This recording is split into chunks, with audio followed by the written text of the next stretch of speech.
ఎక్కడైనా బావే కానీ వంగ తోటగాడ బావ కాదు అనేటువంటి సామెత ఉంది. ఇది చట్టానికి ఖచ్చితంగా యాప్ట్ అయ్యేటువంటి అంశం. ఎందుకంటే అధికారంలో ఉన్నప్పుడు మనం ఏం తప్పులు చేసినా ఒక్కొక్కసారి చట్టం నుంచి తప్పించుకోవచ్చేమో, కానీ అధికారం పోయిన తర్వాత చట్టం ముందు అందరూ సమానులే అనేటువంటి అంశాన్ని ఇప్పుడు గుర్తు చేస్తున్నారు సిఐడి అధికారులు. ఎందుకంటే 4 సంవత్సరాల క్రితం టీడీపీ కేంద్ర కార్యాలయం ఏదైతే ఉందో ఆ కార్యాలయంపై జరిగినటువంటి దాడి, అప్పటి నుంచి తర్వాత టీడీపీ అధికారంలోకి వచ్చిన తర్వాత వరుసగా జరుగుతున్నటువంటి అరెస్టులు, ఇవన్నీ నేను తప్పించుకున్నాను అనుకున్నటువంటి ఒక నాయకుడికి ఇప్పుడు సిఐడి అధికారులు పాత కేసులు గుర్తు చేస్తున్నారు. అదేంటంటే మంగళగిరి మాజీ ఎమ్మెల్యే ఆళ్ల రామకృష్ణారెడ్డి కేసు. ఇది మంగళగిరిలో టీడీపీ కార్యాలయంపై జరిగినటువంటి దాడి కేసులో అప్పట్లో ఆర్కే ఆళ్ల రామకృష్ణారెడ్డి ఇక్కడ ఇన్ఛార్జిగా ఉన్నారు, అదేవిధంగా ఎమ్మెల్యేగా పనిచేస్తున్నారు. ఇలాంటి పరిస్థితుల నేపథ్యంలో ప్రత్యర్థి పార్టీకి సంబంధించినటువంటి పార్టీ కార్యాలయంపై దాడి చేస్తుంటే స్థానికంగా ఉన్నటువంటి ఎమ్మెల్యేకి తెలుసా తెలియదా?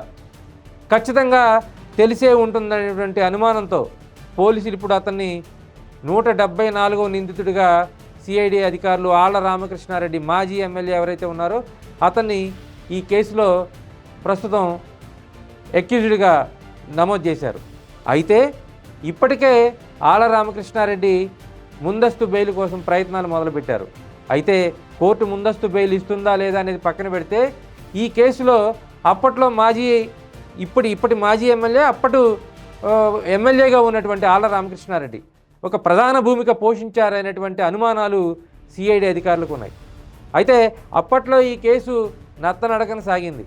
అప్పట్లో డీజీపీ స్థాయి అధికారికి పోలీసులకి టీడీపీ నేతలు మొరపెట్టుకున్న కేసు ముందుకు కదలలేదు అనేటువంటి సమాచారం ఉంది.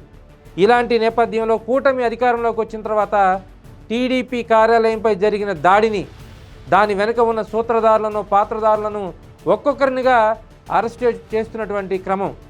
ఈ నేపథ్యంలో పోలీసులకు ఏ సమాచారం వచ్చిందో, ఏ అనుమానం వచ్చిందో కానీ 174వ నిందితుడిగా ఆళ్ల రామకృష్ణారెడ్డిని నమోదు చేశారు. ఈ నేపథ్యంలో ఆళ్ల రామకృష్ణారెడ్డి ఇప్పటి వరకు ఎన్నికలు పూర్తయిన తర్వాత ఎక్కడా మీడియాలో కానీ తన ఉనికి కానీ కనిపించకుండా అండర్ గ్రౌండ్లో ఉన్నారని చెప్పుకోవచ్చు. ఇప్పుడు అదే ఆళ్ల రామకృష్ణారెడ్డి మళ్ళీ పోలీసుల ఎదుట విచారణకు హాజరవ్వాల్సినటువంటి పరిస్థితి ఏర్పడింది. మరి చూడాలి టీడీపీ కేంద్ర కార్యాలయంలో జరిగినటువంటి దాడి అంశంలో మరి ఎన్ని సంచలనాలు నమోదవుతాయో, మరి ఎంతమంది నాయకులు సూత్రధారులుగా పాత్రధారులుగా తేల్తారు.